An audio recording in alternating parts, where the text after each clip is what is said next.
오늘 우리에게 주시는 하나님 말씀은 요엘 2장 1절에서 17절 말씀입니다. 시온에서 나팔을 불며 나의 거룩한 산에서 경고의 소리를 질러 이 땅 주민들로 다 떨게 할지니 이는 여호와의 날이 이르게 됨이니라. 이제 임박하였으니 곧 어둡고 캄캄한 날이요 짙은 구름이 덮인 날이라. 새벽빛이 산 꼭대기에 덮인 것과 같으니 이는 많고 강한 백성이 이르렀음이라. 이와 같은 것이 옛날에도 없었고 이후에도 대대에 없으리로다.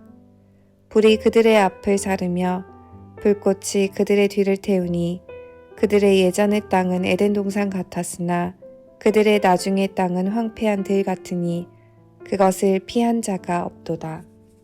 그의 모양은 말 같고 그 달리는 것은 기병 같으며 그들이 산 꼭대기에서 뛰는 소리는 병거 소리와도 같고 불꽃이 건불을 사르는 소리와도 같으며 강한 군사가 줄을 버리고 싸우는 것 같으니 그 앞에서 백성들이 질리고 무리의 낯빛이 하얘졌도다.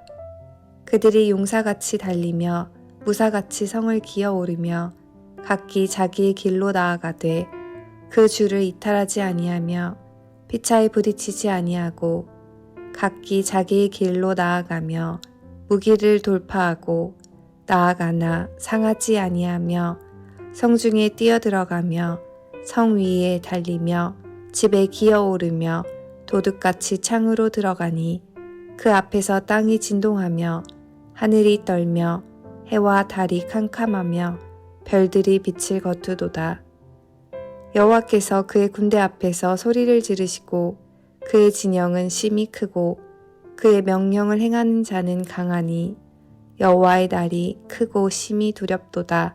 당할 자가 누구이랴. 여호와의 말씀에 너희는 이제라도 금식하고 울며 애통하고 마음을 다하여 내게로 돌아오라 하셨나니 너희는 옷을 찢지 말고 마음을 찢고 너희 하나님 여호와께로 돌아올지어다. 그는 은혜로우시며 자비로우시며 노하기를 더디하시며 인애가 크시사 뜻을 돌이켜 재앙을 내리지 아니하시나니 주께서 혹시 마음과 뜻을 돌이키시고 그 뒤에 복을 내리사 너희 하나님 여호와께 소제와 전제를 드리게 하지 아니하실는지 누가 알겠느냐. 너희는 시온에서 나팔을 불어 거룩한 금식일을 정하고 성회를 소집하라. 백성을 모아 그 모임을 거룩하게 하고 장로들을 모으며 어린이와 젖먹는 자를 모으며 신랑을 그 방에서 나오게 하며 신부도 그 신방에서 나오게 하고 여호와를 섬기는 제사장들은 낭실과 제단 사이에서 울며 이르기를 여호와여 주의 백성을 불쌍히 여기소서. 주의 기업을 욕되게 하여 나라들로 그들을 관할하지 못하게 하옵소서. 어찌하여 이방인으로 그들의 하나님이 어디 있느냐 말하게 하겠나이까 할지어다.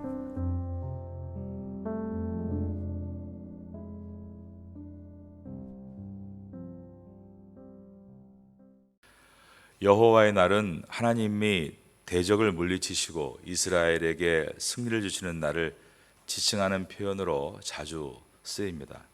그런데 요엘서에서는 오히려 하나님께서 이스라엘을 대적으로 삼으셔서 침공에 들어오시는 날이다 라고 지칭하고 있습니다.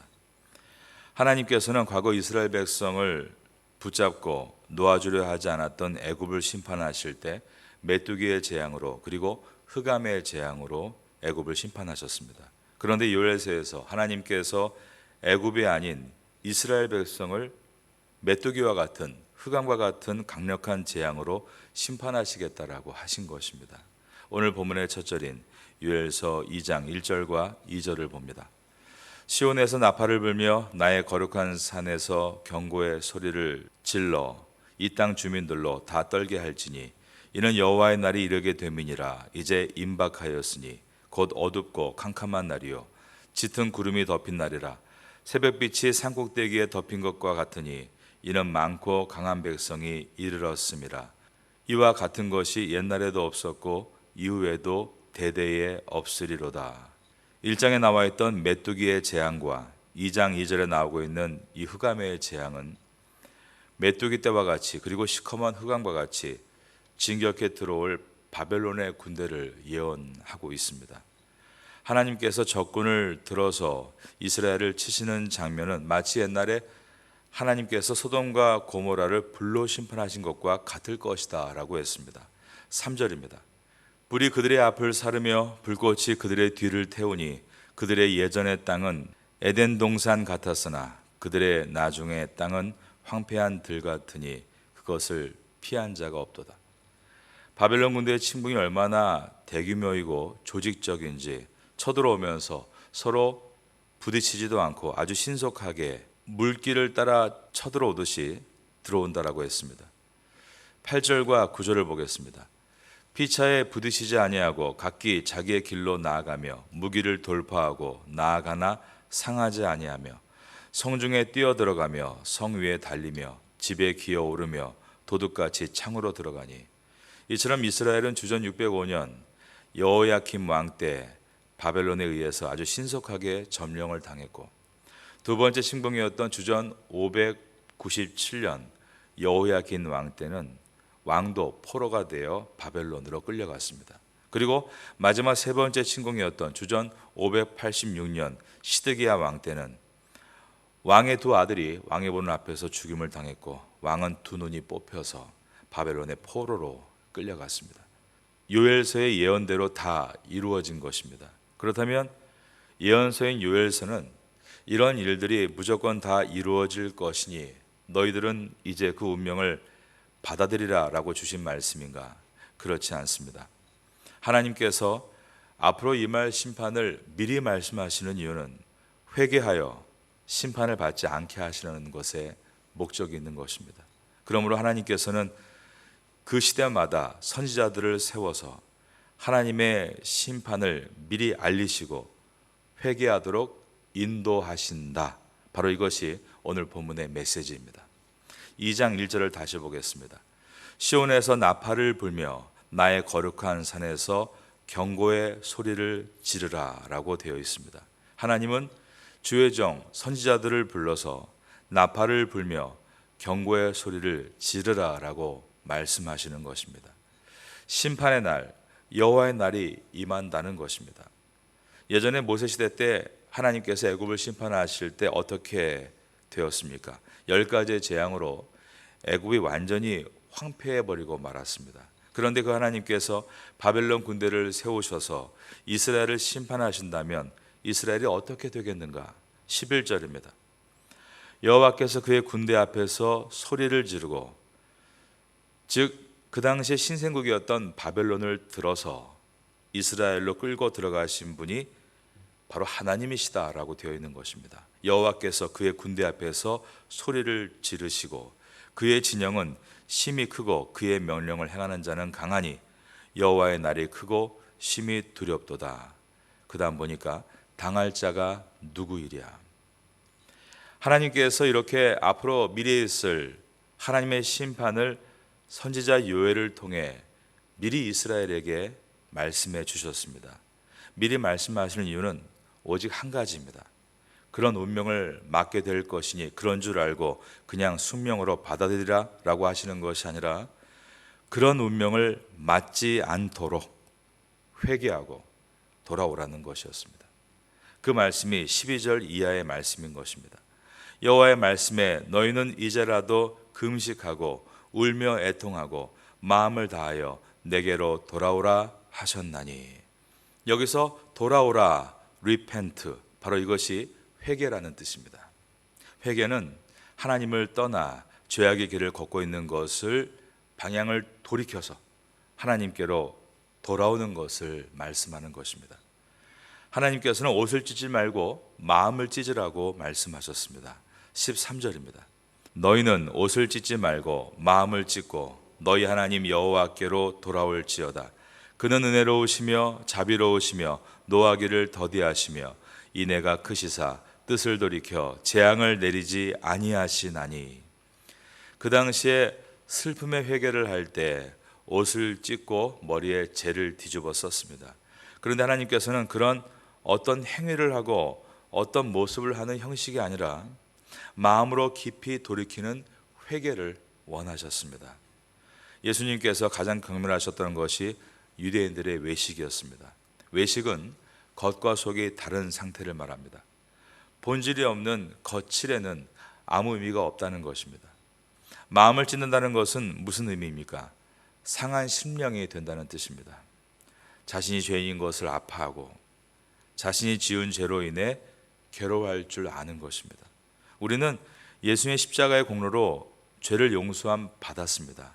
분명합니다. 그러나 그것이 내가 무슨 죄를 졌건 예수님 앞에 그저 예수님의 이름으로 회개합니다 라고만 말하면 나의 죄는 다 사하였다 이렇게 공식화시켜 버리면 바로 그것이 형식입니다.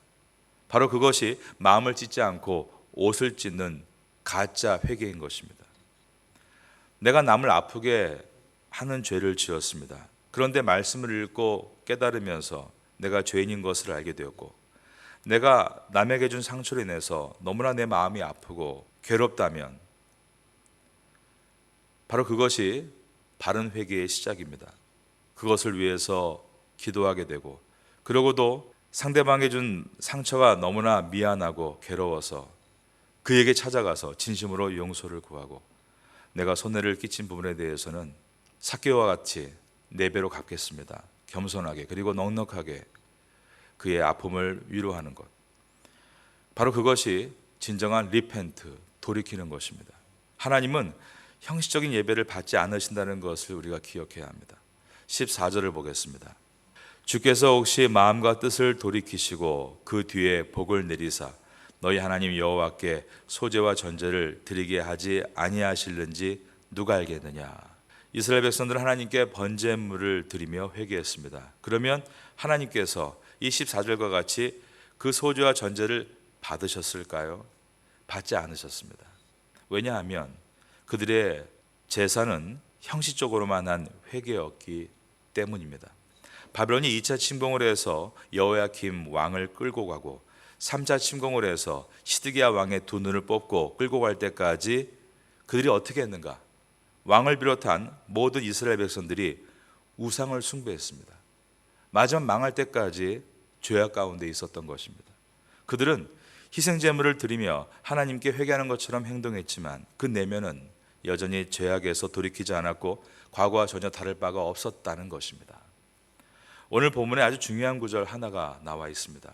바로 14절에 주께서 혹시 마음과 뜻을 돌이키시고 라는 문장입니다. 성경의 하나님은 한번 뜻을 정하시면 결코 그 뜻을 바꾸지 않는 분이십니다.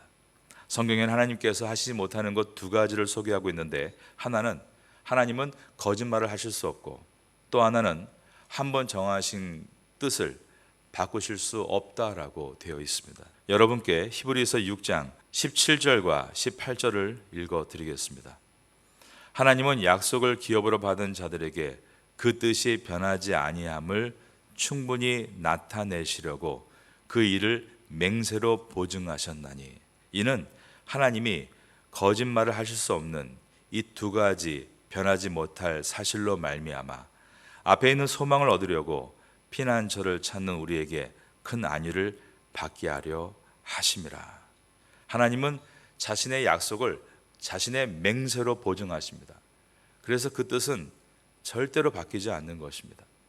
또한 주님은 사람처럼 말했다가 거짓말하고 그렇게 하는 분이 아니라 거짓말할 수 없는 분이시기에 그분의 말씀은 반드시 이루어지는 것입니다.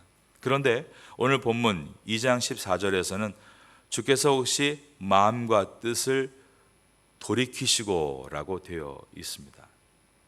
그래서 심판을 바꾸시고 복을 내리사 너희 하나님께서 다시 너희 예배를 받으실지 누가 알겠느냐라고 묻고 있는 것입니다. 하나님은 한번 정하신 뜻을 변하지 않는 공의와 질서의 하나님이시기 때문에 지금 온 우주가 그분의 뜻을 따라 자정과 공전을 하며 서로 충돌하지 않고 움직여 가고 있습니다. 하나님은 한번 정하신 뜻을 절대 바꾸지 않는 정의와 공의의 하나님이신 것입니다. 그런데 하나님께서 오직 한 가지의 경우에 뜻을 바꾸신다라고 성경은 말씀하고 있습니다. 그것은 바로 회개하는 사람에게 심판을 거둬 가신다는 것입니다. 이것을 경험했던 선지자가 요엘 선지자보다 조금 뒤에 나타났던 요나 선지자입니다.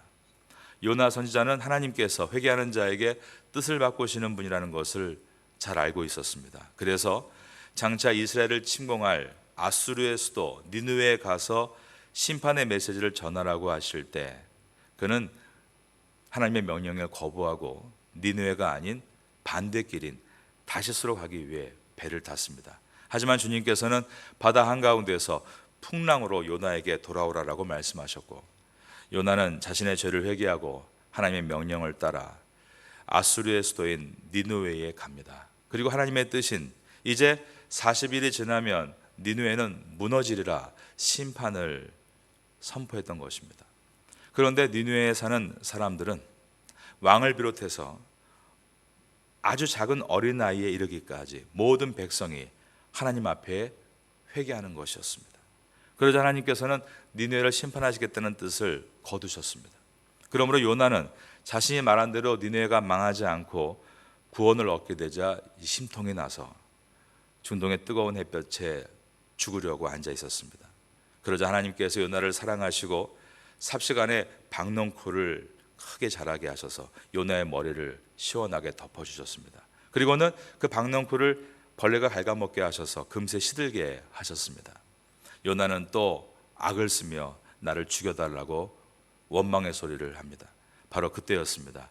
하나님의 조용한 음성이 요나에게 임한 것입니다. 요나야, 이 박넝쿨을 내가 키웠느냐? 아닙니다. 하나님이 키우셨죠. 그래, 너는 내가 키우느라 수고도 안 한 이 박넝쿨을 그렇게 아끼고 있는데 저 니느웨 안에 있는 사람들은 다 내가 지은 사람들이다. 한둘이 아니고 12만여 명이 있다. 그들을 내가 아끼는 것이 잘못된 것이냐? 그러면서 요나서는 끝을 맺습니다. 하나님은 온 인류를 사랑하시고 회개하는 사람에게 용서와 회복을 주신다는 것입니다. 누군가는 말합니다. 가룟 유다가 예수님을 팔지 않고 회개했다면 예수님의 십자가는 완성되지 못하는 것이 아닌가. 그것은 시간 안에 갇혀있는 인간의 생각일 뿐입니다. 하나님께서 원하시는 것은 누구든지 repent, 돌이켜 회개하고 주님께로 돌아오는 것입니다. 그러니 나는 늦었다, 포기해야 될 사람은 한 사람도 없습니다. 지금이라도 회개하고 주님께로 돌아오면 그가 누구든지 어떤 상황에 있든지 다시 시작할 수 있는 것입니다. 요엘서의 심판의 메시지를 들으며 내가 주님께로 리펜트, 회개하고 돌이킬 수 있다면 요엘서는 우리에게 위대한 선물이 될 것입니다. 그 선물을 받는 우리가 될 수 있기를 예수님의 이름으로 축원합니다.